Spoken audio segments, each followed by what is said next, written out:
انا قلتها قبل كده وهفضل اقولها، مفيش غيره بيكيفهم، هو الكابتن سيد عبد الحفيظ اللي بيكيفهم وبيحط عليهم.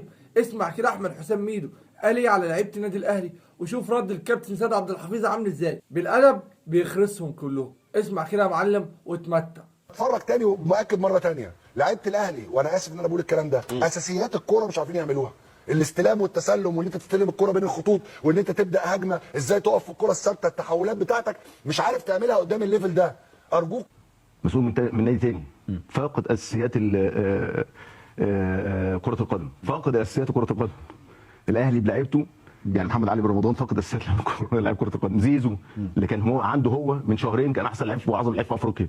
امام عاشور فقد اساسيات لعيبه كره القدم، واسامه ابو علي وحسين الشحات وحمدي فتحي وديانج، كل دول فاقدين. ما احنا فاقدين اساسيات لعيبه كوره. انت فاقد ايه؟ انت عارف الفرق اللي بيني وبينك في الثلاث سنين قد ايه؟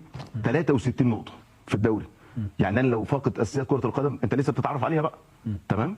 فانت بتتكلم على حاجه يعني خلت اللي يسوى، مش عايز اغلط، مش عايزين نغلط في الناس، لكن بقى الموضوع بقى ده الحاجه الوحيده اللي تديني ان انا ابقى فاقد اساسيات كره القدم في الاهلي، ان هو اللي يكون مختار اللعيبه.